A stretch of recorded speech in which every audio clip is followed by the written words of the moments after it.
성경에 보면 감람나무란 말이 많이 나오는데 사실은 이제 올리브 나무입니다. 올리브 기름이 참 좋다 그러죠.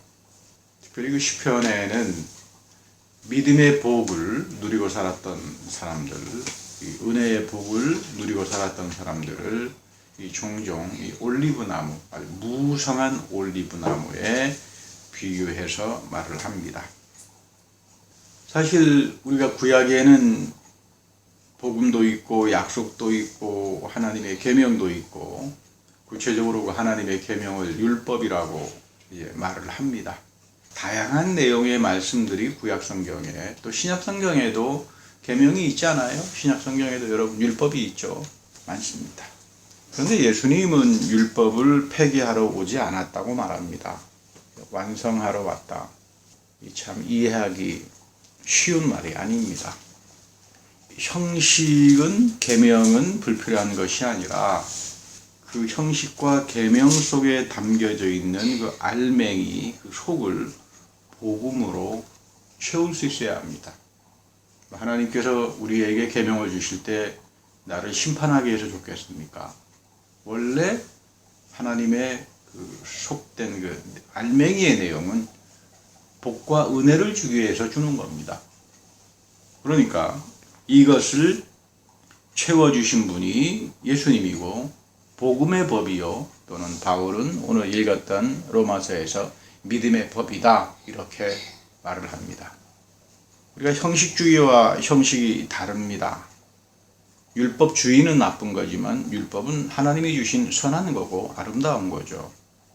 세상에서도 권위와 권위주의를 구분해서 말합니다. 우리가 사회나 직장이나 교회에서 권위가 사라져버리면 아무것도 여러분 할 수가 없잖아요.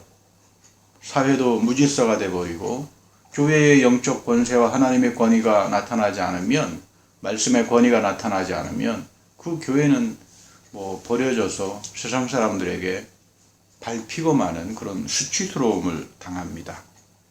저는 이 권위라고 하는 말을 생각할 때 가장 기억하는 영화가 장혜모 감독이라고 하는 사람이 만든 인생입니다.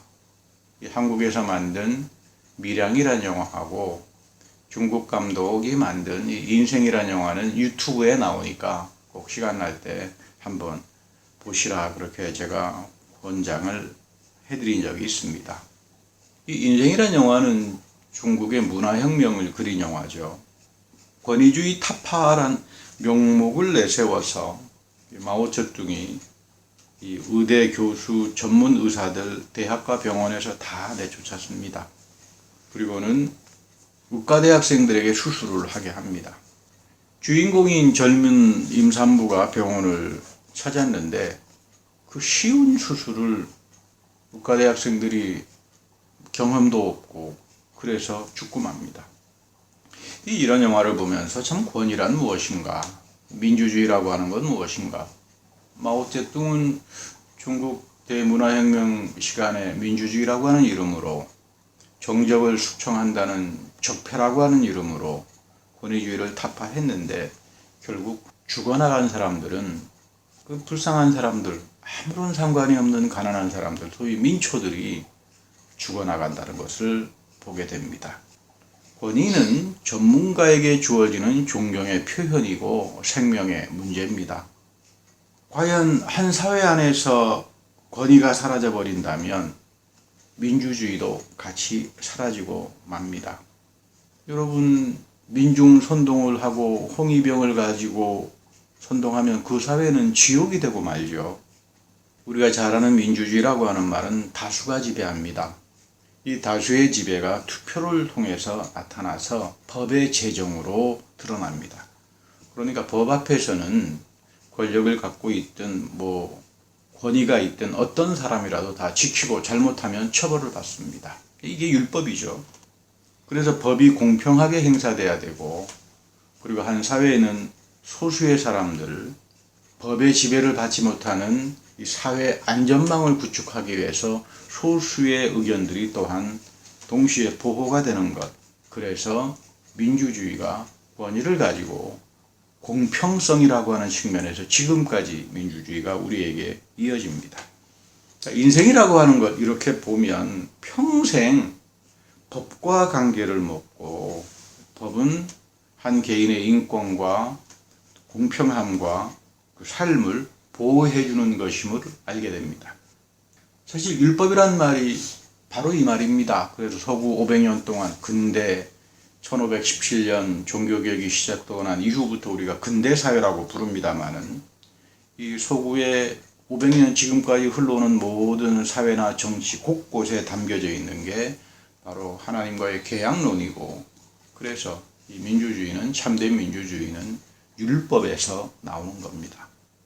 이 율법은 죄를 깨닫게 합니다. 그래서 우리 사도 바울 선생은 몽학선생이다. 율법의 기능은 가정교사와 같다. 여러분, 가정교사를 통해서 우리가 잘하고 배우고 성숙해지잖아요. 가정교사를 무시하고 난 내 멋대로 갈 거야. 그러면 신앙생활에서도 가장 잘못된 부분이 믿음의 법, 복음의 법을 잃어버리고 대부분 다 무법자들이 되고 말이죠. 우리가 율법 가운데 율법 다 지키지 못하고 삽니다. 대략 지키고 살겠죠. 그러니까 하나님 정상 참작해 주세요. 하나님, 저는 도둑질은 하지 않았습니다. 그러나 육신이 연약하여 바람을 많이 피웠으니까 용서해 주세요. 이렇게는 못할 겁니다. 한때 무교회주의가 유행한 적이 있었습니다. 교회 나와야 구원을 받는가? 구원받은 강도를 봐라. 그 사람이 세례를 받았느냐? 교회를 다녔느냐? 아니다. 그저 예수님 앞에서 회개하고 믿습니다 하니까 구원받은 거다. 그러니까 교회는 필요하지도 않고 구원이라고 하는 건 그저 죽기 5분 전에 입으로 시인하면 다 받는 거다. 이런 분들의 주장이 강하게 한국 사회를 지배했고, 소위 좀 리버럴하다라는 분에게 그런 리버럴한 이런 생각들이 동시에 보수적인 사람들에게도 깊숙하게 들어가서 지금 대한민국은 이런 잘못된 구원론, 믿음의 법을 상실해버린 이런 구원에 대한 잘못된 다른 복음 때문에 곤혹을 치르고 있습니다. 물론 우리가 죽음 앞에서 하나님 앞에 회개하는 것은 대단히 중요합니다. 내 회개가 중요한 것이 아니라 하나님이 나의 회개를 사랑하기 때문입니다. 안 믿었던 사람뿐만 아니라 우리 믿음의 모든 사람들도 하나님 앞에 가기 전에 회개하고 내가 주님 앞에서 자랑할 것이 없습니다. 이렇게 가는 것이 믿음의 법을 가진 사람들, 복음의 법을 가진 사람들의 바른 영적인 태도지요. 제가 늘 강조하듯이 성경은 성경이 해석합니다. 두 번째는 어떤 삶의 자리에서 말씀하는가를 늘 눈여겨서 찾아봐야 합니다. 디모데전서 2장 4절에 가보면 하나님은 모든 사람들이 다 구원을 얻고 진리를 알게 되기를 원하신다, 이런 말이 나옵니다. 그래서 이 모든 사람들의 구원을 위해서 예수 그리스도를 대속물로 내주었다. 이 본문은 직접적으로 언급을 하지 않지만 간접적으로는 구원받은 강도를 지적합니다. 우리가 예수님의 사역을 보면 두 가지로 나누어지죠. 하나는 역사적인 사역이 있고 두 번째는 부활 이후 40일의 사역이 있습니다. 이 두 가지를 같이 보지 않으면 우리가 신앙생활하면서 크게 낭패를 볼 수가 있어요. 예수님은 역사적으로 활동하실 때에 세례받으라고 하지 않았습니다. 세례를 베푼 적도 없습니다. 오히려 예수님 제자들이 세례요한의 세례를 베풀었지요. 그것은 성령 세례가 아닙니다. 우리의 구원과는 아무런 상관이 없는 겁니다. 단지 회개를 위한, 정결을 위한 그런 세례였죠. 그러나 부활 이후 40일간 지상에서 사역하실 때 예수님이 성부와 성자와 성령의 이름으로 세례를 명령하고, 이거 성령 세례라고 그러죠. 여러분, 삶의 자리가 다릅니다. 그 복음서에 보니까 예수님께서 세례를 베풀지 않았다. 그러니까 세례 뭐가 필요 있느냐? 이렇게 말하면 그 참 허탄한 사람이 되고 맙니다. 부활 이후부터 하나님은 오순절날 성령으로 오시겠다. 교회 안에서 믿음과 성례전으로 채워주시고 그분의 구속사를 이어가겠다. 이렇게 약속하는 겁니다. 우리가 흔히 성례란 말, 성례전이라고 하는 말의 원뜻은 하나님의 구원의 신비와 은혜가 담겨져 있다, 이런 뜻이에요. 그러니까 구원을 준다, 그 말입니다. 복음서, 역사적인 예수님을 증거한 복음서에서는 예수님 자신이 성례가 됩니다. 그러니까 세례가 필요 없죠. 다른 뭐가 필요 없는 거죠. 예수님 자신이 원하면은 언제든지 직접 구원합니다. 삭개오도 강도처럼 회개하면 되고, 뭐 세례와 성만찬이 필요합니까? 심지어 믿음이 없었던 사람, 죽은 사람도 예수님께서 원하면 살려내지요. 왜? 예수님 자신이 성례전이기 때문입니다. 이 말은 예수님 자신이 우리에게 구원을 주시는 분이다. 그런데 부활 이후부터 성령이 역사하면서 교회에는 부활하신 주님이 임재합니다. 우리가 눈으로 볼 수 없습니다. 오늘 우리 교회에서 역사적인 예수님이 우리에게 오셔서 교회를 지금 이끌어갑니까? 그렇게 안 하죠. 부활하신 주님이 성령을 통해서 그리고 말씀으로 우리에게 역사를 하는 거죠. 그래서 예수님께서 세례와 성만찬을 명령합니다. 이걸 제2차적인 성례전이다. 우리의 구원과 은혜의 신비를 위해서 주신 것이고, 그래서 여기에 세상 끝날까지 부활의 그리스도가 성령을 통해서 우리가 함께하겠다. 그 언약과 약속이 담겨져 있기 때문에 오순절날 성령 사건을 통해서 교회가 세워질 때 가장 먼저 시작된 게 세례였죠. 3,000명이 다 세례를 받고 교회가 시작이 되잖아요. 그러니까 구원받은 강도를 보면서 세례받을 필요도 없다, 믿음도 필요 없다, 성만찬 다 필요 없다, 무교회주의자들처럼 성경은 말하지 않습니다. 우리 마태복음 16장 13절과 16절에 가보면 예수님께서 가이사랴 빌립보 지방을 지나가실 때에 제자들에게 물어요. 너희는 나를 누구라고 하느냐? 유명한 베드로의 고백이 나오죠. 주는 그리스도시요 살아계신 하나님의 아들이십니다. 주님께서 답변합니다. 땅에서 매면 하늘에서도 매일 것이고 땅에서 무엇이든지 풀면 하늘에서도 풀린다. 이거 지금 무슨 말인가? 하늘나라의 열쇠를 말합니다. 하늘나라의 열쇠가 교회 안에 있다. 이 믿음의 반석 위에 예수님께서 베드로 너 자신의 교회가 아니라 예수님 자신의 교회를 세웁니다. 베드로의 교회가 전가 아닙니다. 예수님 자신이 교회를 세우면서 이 교회에 무엇을 허락하나 하면 하늘나라의 열쇠를 맡겨놔요. 그 열쇠를, 하늘나라의 열쇠를 맡겨놓는 것은 죽음의 문들이, 음부의 세력이 절대로 이기지 못한다. 여러분 이제 교회사를 읽어보면 참 좋은 일도 있지만 대부분은 추악한 역사가 더 많습니다. 그 인간들이 믿음을 가진 사람들이 잘못된 다른 복음을 쫓아가서 교회란 이름을 가지고 엄청나게 역사와 사회에 악과 범죄를 저지른 역사. 그게 여러분 교회사의 역사죠. 그런 교회사를 읽어보면 과연 저렇게 해가지고 저런 교회가 역사에서 살아남을 수 있을까? 그런데 지금까지 살아남아 있어요. 왜? 음부의 권세가 이기지 못하도록 살아계신 하나님은 마지막 때마다 교회가 부패하고 타락할 때마다 구루터기의 믿음들, 남겨놓은 교회들을 통해서 그분의 은혜와 사랑과 성례전적인 구원의 신비를 이루어 가시기 때문입니다. 그래서 예수님이 성취하신다? 그런 이야기예요. 그러니까 이건 무슨 로마 카톨릭에서 예수님이 베드로 개인에게 주었고 베드로가 로마의 첫 번째 주교가 되었으니까 이제 교황들이 베드로를 쫓아서 하늘나라의 열쇠를 가지고 있다.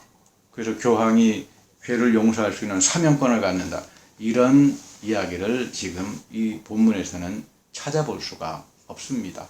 우리 모두의 고백이 베드로처럼 살아계신 하나님의 영원하신 하나님의 아들이다 예수 그리스도가, 이 말은 무슨 말이냐면 나를 위해서 구원하시는 분은 예수 그리스도밖에 없다 그 말이에요.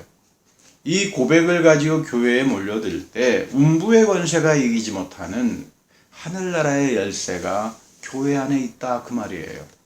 그러니까 여러분 교회 나오는 사람들은 뭘 찾으러 와야 됩니까? 우리 교회에 주신 하늘나라의 열쇠가 무엇인가? 이거 여러분 와서 찾아야 돼요. 이거 찾지 못한 사람들 참 어리석은 사람이 되는 거죠. 믿음을 통해서 하나님은 나에게 하늘나라의 열쇠와 같은 땅에서 매면 하늘에서도 매이고 땅에서 풀면 하늘에서 풀리는 엄청난 실력은 축복을 나의 믿음 속에 담아주셨다. 그래서 여러분 믿음이라고 하는 건 아주 중요합니다. 첫 번째, 믿음은 아는 거예요. 내 믿음이 뭔지는 알고 믿음이라고 하는 것이 뭔지는 알아야 될 거 아닙니까? 두 번째는 믿음의 내용을 알맹이를 알게 되면 두 번째는 누리게 됩니다. 내가 무슨 열심히 해가지고 누리는 것이 아니라 그 믿음 안에 말씀 안에 담겨져 있는 어마어마한 신령한 축복들, 하늘나라의 열쇠가 있으니까 그 열쇠를 이제는 나의 것으로 누리고 사는 거죠. 믿음은 아는 것이요. 두 번째는 알면 하게 된다? 누리게 된다. 세 번째, 이 누리는 사람들에게 성경은 하나님은 능력과 권세를 부어줍니다. 우리 세 가지는 꼭 기억하고 삽시다. 믿음에는 알매 차원이 있고, 두 번째는 누리는 차원이 있고, 알아야 누리죠. 세 번째는 이 누리는 사람에게 하나님은 무엇으로? 성령의 권능과 능력으로 채워주시면서 복되게 하신다. 여러분, 이 믿음을 우리는 바울은 간략하게 믿음의 법이다. 이렇게 표현하는 거예요. 흔히 이런 말들 많이 합니다. 사람이 죽어서 하늘나라에 가면 매우 억울하다.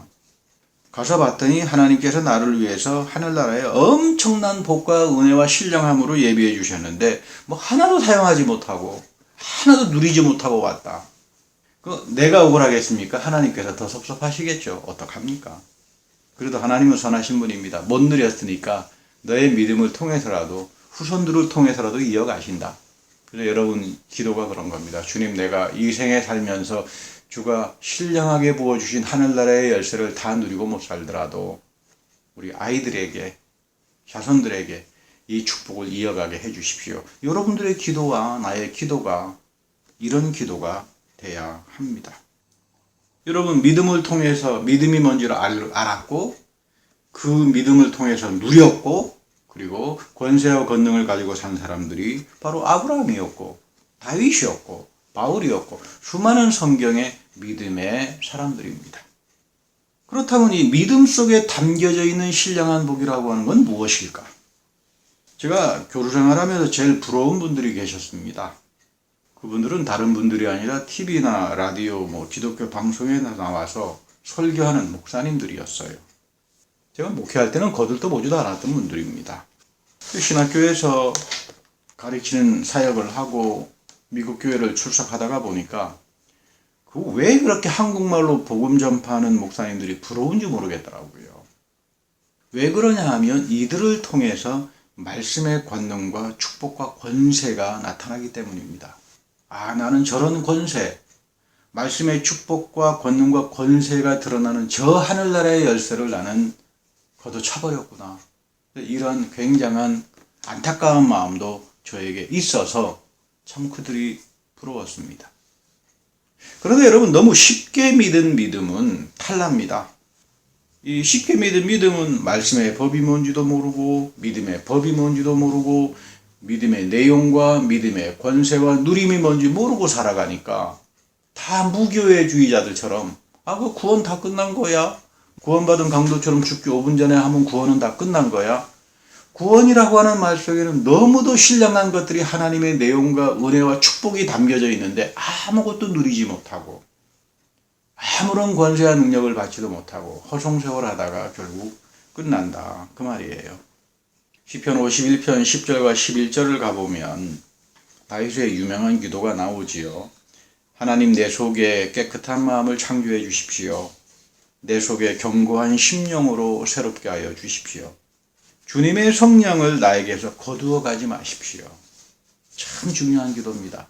다윗은 평생을 성령을 간구하는 기도를 하면서 살았습니다. 하나님이 가장 사랑하는 기도는 주님, 나에게 성령을 주십시오. 내가 주님 앞에 이 성령을 통해서 정결한 마음을 갖고 하나님의 뜻을 분별하는 지혜를 갖고 싶고 이 성령이 오실 때 내가 지금 고민하고 하는 모든 문제가 해결이 되고 내가 이 성령으로부터 위로를 받습니다. 그러니까 하나님, 나에게 성령을 주십시오. 여러분, 이런 기도 해보세요. 30분 만에 여러분들 마음속에 성령의 역사가 나타납니다. 이제 앞으로 우리 기도도 내가 원하는 것보다는 하나님이 사랑하는 기도를 하면서 내가 생각하지도 못했던 것, 내가 원하지도 못했던 너무나 넘치는 내 생각 이상으로 부어주시는 그런 하나님을 여러분들이 다 체험했으면 좋겠어요. 그래서 다윗을 하나님이 별명이 뭐냐 하면 너는 나의 마음에 합한 자다. 그 말이에요. 우리는 자꾸 하나님을 나의 마음에 합한 자로 만들려고 그러거든요. 내 생각에 합한 분으로 하나님을 자꾸 만들려고 하다가 보니까 이게 사단이 나는 겁니다. 어떻게 하면 내가 성령을 체험하고 어떻게 하면 하나님 말씀에 신령한 세계를 열어 제쳐서 하나님 마음의 뜻을 알고 하나님의 사랑에 좀 더 가까이 갈까? 이런 게 아니라 자기 욕심, 자기 계획, 자기 시간표에 맞춰가지고 하나님께서 들어주시면 할렐루야 좋으신 분이고 아니면은 화가 나고 원망하고 이러다가 보니까 사람들이 다 기복신앙, 주술신앙으로 다 빠져나가 버리는 겁니다. 이 다윗이 하나님의 수천대에 이르는 축복을 받았던 영적 비결은 여기에 담겨져 있습니다. 성령을 주십시오. 주님 성령을 나에게 부어주십시오. 그래서 내가 성령이 와야만 내가 깨끗한 마음을 가질 수 있습니다. 여러분 그렇지 않은가요? 여러분들이 아무리 깨끗하고 정결한 마음을 갖고 싶어도 가질 수가 있습니까? 하나님이 내 안에 정직한 마음을 창조해 주셔야 되고 하나님이 성령을 통해서 내 심령을 견고하게 해 주셔야 되고 하나님이 성령을 통해서 내 마음에 믿음을 만들어 주셔야 내가 그 믿음을 가지고 믿음의 법이 뭐고 믿음 안에 담겨져 있는 신령한 내용과 축복의 알맹이들을 누리고 살아갈 수가 있다. 그래서 바울도 그러잖아요. 여러분들이 교회에서 가장 맨 처음에 사모해야 될 축복이 하나가 있는데 그것이 다윗이 얻었던 죄사함의 복이다. 여러분 이거 우습게 생각하지 마세요. 죄사함의 복이라고 하는 내용은 단순한 이야기가 아닙니다. 나의 마음이 항상 성령으로 충만해졌던 그래서 하나님의 정결한 마음, 하나님이 주시는 정결한 마음이 들어오고 하나님이 만들어주시는 하늘의 선물인 믿음이 나에게 자꾸 새롭게 만들어지고 그래서 하늘나라의 열쇠를 갖는 사람들이 누구냐면 바로 이런 사람들이에요. 베드로의 고백 속에 하늘나라의 열쇠를 주시겠다라고 하는 말이 첫 번째 의미가 뭐냐면 죄사함의 축복입니다. 여러분 모두가 그리고 이 교회가 이 축복을 사모하고 이 축복을 누리고 이 축복을 가지고 권세를 누리는 여러분들이 되기를 간구합니다. 우리 그래서 이 시편 52편 7절에 가게 되면 이렇게 죄사함의 축복, 하늘나라의 열쇠인 성령을 가지고 살았던 자의 그 축복을 다윗은 이렇게 말합니다. 나는 하나님의 집에서 자라는 푸른 잎이 무성한 올리브 나무와 같다. 푸른 감람나무와 같다. 하나님은 여러분들이 무성한, 푸른 잎이 무성한 올리브 나무처럼 살기를 원하고 그걸 사랑하고 또 여러분들이 그 뜻을 깨달아서 그 길로 가길 원합니다. 내가 기도 많이 열심히 해가지고 무성한 푸른 이 올리브처럼 사는 것이 아닙니다. 제가 말씀드렸지만 믿음 안에 담겨지는 내용이 무엇인지를 알고 그것을 누리고 그것의 권세를 누리는데 왜? 하나님이 그것을 보증했고 하나님이 그 길로 가는 걸 기뻐하는데 나는 영적인 분별도 없고 말씀의 신령한 세계도 모르니까 엉뚱한 데 가가지고 찾다가 어리석은 그런 믿음의 사람들은 되지 말라라고 합니다. 저는 목회자로서 여러분들을 위한 기도가 있습니다. 우리 모두가 바른 믿음의 토대 위에서 하늘의 열쇠를 가지고 사는 사람들이 되게 해 주십시오. 다윗처럼 내 인생이 하나님의 집에서 푸른 잎이 무성한 올리브 나무처럼 형통하게 해 주십시오. 항상 예배를 통해서 다윗이 하나님으로부터 간구했던 성령과 말씀과 제사함의 축복을 이 교회가 모든 이들에게 나누어 주는 그런 교회가 되게 해 주십시오. 이것이 저의 기도고 또한 여러분들의 기도가 되어야 할 겁니다. 우리 로마서에 보면은 이 로마서에서 가장 중요한 핵심은 하나님의 사랑은 십자가에서만 나타났다 이겁니다. 그러니까 하나님의 사랑을 엉뚱한 데 가서 찾지 마라. 예수 그리스도 십자가 앞에 가서만 찾아라. 그 이야기를 하는 겁니다. 그래서 오늘 지금 본문에도 보면 구원이라고 하는 것은 믿음이라고 하는 것은 자랑할 데가 없다라고 합니다. 내가 갖는 믿음이 아닙니다. 예수 그리스도의 십자가를 통해서 나에게 부어주시는 하나님의 그 믿음, 하나님의 선물인 믿음을 가진 사람들은 절대로 자랑하지 않습니다. 그러나 내가 애써서 가진 믿음, 바리새파처럼 나는 잘 믿노라. 그 믿음의 법이 무엇인지도 모르고 자기 열심과 착각하고 혼동해서 나는 열심히 좋으니까 믿음이 있어. 이런 믿음하고는 전혀 다른 차원을 여기서 가르칩니다. 믿음을 하나님의 선물로 성령을 간구하면서 하늘나라의 열쇠로 죄사함의 축복으로 믿음을 가진 사람들은 더 이상 자랑하지 않습니다. 그러나 율법주의로, 자기 열심주의로 이렇게 해서 믿음을 가졌다고 착각하는 사람들은 항상 자랑하다가 결국 끝나고 마는 겁니다. 믿음의 법을 지키고 사는 사람들, 이 믿음의 토라를 지키고 산다는 것은 다윗처럼 정결한 마음을 가지고 하나님 마음에 합한 자로 살아가고, 그래서 하나님의 집에 심겨진 무성한 올리브 나무처럼 그 인생을, 그 후손을 뻗어나가는 것, 이것이 여러분들을 향한 하나님의 뜻이에요. 그러니까 회개하는 거고, 그러니까 믿음을 사모하는 거고, 이것을 위해서 끊임없이 하나님은 여러분들이 성령을 사모하면서 죄사함의 축복으로 오기를 원하는 겁니다. 이 차원을 깨달은 사람들에게 믿음은 누리는 것이 되는 거고, 그 누리는 사람들에게 권세와 권위와 영광과 능력이 여러분들을 무성한 올리브 나무처럼 만들어가는 그 말할 수 없는 신비함, 이 구원의 세크라멘트, 구원의 성례전적인 삶이 드러난다, 그 이야기예요. 우리 유대인들의 특징이 하나 있습니다. 이 사람들은 10사람만 모이면, 장정 10사람만 모이면 무조건 회당을 만듭니다. 그리고 랍비를 초청하고 말씀을 공부하고 예배하는 삶을 삽니다. 이 유대인들의 특징은 랍비는 전문적으로 말씀에 대한 교육을 받아서 말씀에 대한 권위와 전문성을 갖지 못하면 절대로 랍비로 인정하지 않습니다. 이 유대인들은 10사람 정도면 정상적인 직장이나 비즈니스를 하시는 분이니까 이 전문적으로 트레이닝이 된 이 랍비를 모셔다가 생활을 책임질 수 있고, 모든 자신들의 삶을 이 회당 생활, 예배하는 삶으로, 하나님 말씀을 배우는 삶으로 올인합니다. 그리고 이분들에게 가장 중요한 첫 번째 영적, 우리가 하나님으로부터 회당 안에서 반드시 지키고 사는 것이 싸움하지 않습니다. 회당은 하나님께서 우리에게 축복으로 주신 곳이니까 절대로 우리는 싸움하지 않는다. 절대로 우리는 자랑하지 않는다. 우리 조상들이 자랑하고 싸움하다가 다 망하지 않았느냐. 절대로 하지 않는다. 그래서 복을 받습니다. 왜냐하면 우리는 랍비로부터 하나님의 음성을 들어야 하고, 야곱처럼 하나님으로부터 복을 받아야만 선한 존재가 될 수 있다. 여러분, 야곱이 뭡니까? 이스라엘이잖아요. 야곱의 삶에서 가장 중요한 게 뭡니까? 야곱은 참 마음에 안 드는 사람인데 한 가지 마음에 드는 게 있어요.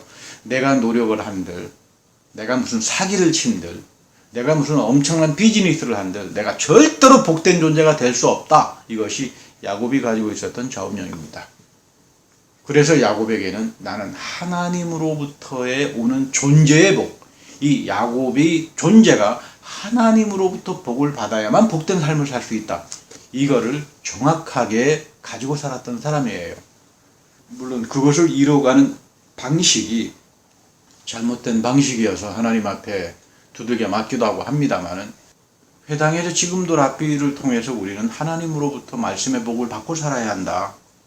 그래야 우리가 선한 존재가 될 수 있다. 그래서 이 사람들은 반드시 이 회당이 나중에 부흥하고 커지면은 아주 좋은 동네로 이사 갑니다. 그래서 여러분, LA 같은 경우도 이쪽 지역도 보면 전부 다 근사한 지역에 보면 우리 오린다처럼 세워져 있는 데가 다 회당들이잖아요. 유대인들 회당들이 다 이렇게 장악하고 있죠. 물론 저희도 아주 근사한 동네에서 근사한 교회에서 예배를 드립니다만은, 뭐 저희들 건 아닙니다만은, 그래도 반 정도의 축복은 받고 살죠. 하나님의 말씀과 예배를 사모하고 살아가니까. 두 번째, 우리는 이 신령한 복, 말씀으로부터 오는 이 세계, 여기에서 우리가 축복을 받기보다는 그저 기도 많이 하면, 물질을 추구하면, 그러다가 보니까 이 기복이나 이 주술적인 복, 과연 나의 간구가 하나님 마음에 합한 것일까? 이런 생각보다는 그저 자기 생각을 하나님 앞에 놓고는 뭐 하나님께서 안 들어주면 저는 뭐 죽고 말 거예요. 막 때를 씁니다. 여러분, 그러니까 다 기복신앙, 주술적인 신앙으로 다 빠져버리는 게 이런 잘못된 것들 때문에 그래요. 오늘 목사님 설교 가운데 재미난 이야기 들었습니다. 어떤 부인이 죽어서 천당에 갔는데 베드로가 천국 입구에 서 있더래요. 베드로가 너 천국에 들어오려면 조건이 하나 있다. 그게 뭡니까? 그랬더니 love란 말을 스펠링으로 써보고 그 다음 발음해봐라. 쉽잖아요, 여러분. 근데 베드로가 갑자기 어디 갈 일이 있대요. 그래서 또 당분간 여기 좀 지키고 있어라. 사람들이 오면 이 러브란 말을 써보고 그리고 발음하면은 천당의 문을 열어주어라. 근데 조금 있으니까 어떤 남자가 두리번 거리면서 오는데 보니까 자기를 무척 괴롭혔던 이혼한 전 남편입니다. 그래도 남편은 하늘나라에서 그 입구에서 자기 부인을 만나니까 반가워서 당신 왜 여기 서 있느냐 하늘나라 문 입구에 어떻게 하면 내가 이 천국에 들어가느냐 그랬더니 이 부인이 하는 이야기가 한 단어도 틀리지 않게 써야 되고 발음해야 된다. 그게 뭐냐 그랬더니 체코슬로바키아. 그래서 남편은 못 들어갔다는 말이 있습니다. 여러분 이게 신부가 이래서야 되겠습니까? 이 사람들에게 용서가 어렵죠. 용서가 사랑이니까 죽어서도 어려운 모양이에요. 하나님은 우리가 믿음의 토라를 통해서 누리고 그 내용을 알고 권위와 건설을 가지고 살기를 원합니다. 성령을 사모하고 그래서 우리 바울도 그런즉 우리가 믿음으로 말미암아 율법을 폐하겠느냐? 그렇지 않다. 도리어 율법을 굳게 세운다. 그 율법을 굳게 세운다는 말은 율법을 완성한다는 말이죠. 예수님께서 복음을 통해서 율법을 완성하잖아요. 중요한 이야기입니다. 이 율법을 세워줌으로써 복음을 통해서 세워줌으로써 우리가 하나님 마음에 합한 자들이 되는 거고 또한 하나님의 은혜 가운데 거하는 일들이 벌어진다는 거죠.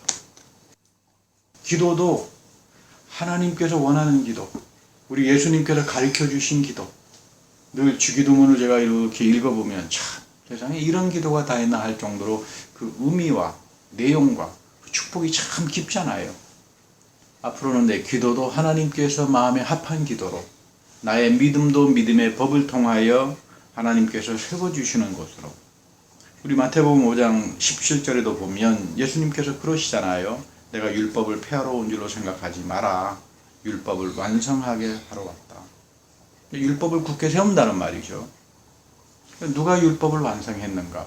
그 율법 속에 담겨져 있는 하나님의 굉장히 좋은 축복과 선함이 있는데 그거를 완성해 주신 예수 그리스도의 복음이다. 그래서 복음의 법이라고 하는 이야기고 바울은 이것을 믿음의 법이라고 하는데 이것을 가지고 살아가는 사람들에게 하나님은 성령을 부어주시고 잎이 푸른 무성한 올리브 나무처럼 여러분들의 인생을 펼쳐나가게 하신다는 말입니다. 그러니까 율법이라고 하는 말은 계명이라고 하는 말은 믿음과 은혜와 사랑 안에서 살아가는 여러분들과 같은 사람들에게 참된 의미가 완성이 되고 그 축복이 살아난다는 겁니다. 예를 들어서 여러분 살인하지 마라. 그 왜 살인하지 말라고 그러겠습니까? 그 내용과 알맹이가 뭡니까? 이웃의 생명을 존중하기 때문에 그런 거 아니겠어요? 사람을 마음대로 죽이면은 그 지옥이 돼버리지 않겠습니까? 그런가 하면 거짓 증거하지 마라. 상대방의 인격을 존중하는 사람들은 거짓말 안 합니다. 거짓 증거 안 합니다. 음해하지 않습니다. 여러분 거짓으로 사이가 가득 차면 서로 불신하고 사는 것이 그야말로 지옥이 돼버리고 말겠죠. 예수 믿는 사람들, 이 믿음의 법을 가지고 살아가는 사람들에게는 이건 그리스도가 세워준 법입니다. 그 그리스도가 완성시켜준 그 사랑 안에서 율법을 완성하는 것은 사랑이잖아요. 그 율법을 완성한 그 사랑은 십자가에 달리신 예수 그리스도로부터만 가능해지잖아요. 그래서 이 하나님의 사랑, 율법의 완성인 하나님의 사랑인 예수 그리스도의 십자가 안에서 나는 선행도 하는 거고 봉사도 하고 이 믿음의 법을 가지고 누리기도 하고 권세와 영광을 가지면서 하나님 마음에 합한 자로 살아가는 겁니다. 하늘나라의 열쇠라고 하는 건 여기에 있는 거죠. 항상 내가 예수 그리스도 십자가 앞에 와서 죄사함의 은총을 난 받아야 된다. 이것이 바로 하나님 마음에 합한 자로 살아가는 시작의 길이다. 이 예수의 십자가, 예수님께서 베풀어 주시는 이 부활하신 주님이 명령을 한 이 세례와 성만찬과 예배 속에서 나는 끊임없이 새롭게 주어지시는 죄사함의 복을 받아야 된다. 그래야 하늘나라가 열리는 거다. 그래야 내가 이것을 누릴 수 있고 이것의 권세를 가지고 권위를 가지고 내 삶이 무성한 올리브 나무처럼 뻗어갈 수 있는 거다. 이렇게 사는 사람들을 하나님이 이제는 거꾸로 믿어주기 시작합니다. 여러분 믿음은 처음에 내가 믿는 것 같지요. 이제 이 정도 단계가 되면 하나님이 여러분들을 믿어줍니다. 그래서 다윗을 향해서 나는 너를 믿는 자다. 그게 너는 나의 마음에 합한 자라고 하는 뜻이에요. 하나님이 여러분들을 믿어줍니다. 하나님이 나를 믿어줄 때, 하나님의 마음에 나를 합하게 할 때 하나님이 나를 자랑해 줍니다. 그래서 저는 하나님 앞에서 자랑할 것이 아무것도 없는 사람이 됩니다. 하나님이 나를 자랑스러운 존재로 만들어주고 이렇게 살았던 맨 마지막 이런 믿음의 사람에게 나타나는 가장 위대한 축복이 여호와 이레의 섭리가 나타납니다. 섭리, 우리 금요 집회 때 말씀드렸죠. 과거의 이야기가 아니다. 과거에 이렇게 살아왔으니까 다 하나님의 뜻이고 섭리였다. 이렇게 말 안 합니다. 성경은. 섭리는 여호와 이레를 만나는 겁니다. 내 삶에 앞서가서 내 미래를 예비해 주시고 책임져 주시고 내 미래를 하나님께서 복되게 해주시는 이 여호와 이레의 섭리, 이 미래가 되어질, 믿음은 장차 되어질 것들의 실상이라고 하는 것을 오늘 여기서 누리며 사는 사람들, 이런 사람들을 가리켜서 우리는 믿음의 복을 가진 사람이요 하늘나라의 열쇠를 가진 사람이다, 이렇게 말합니다.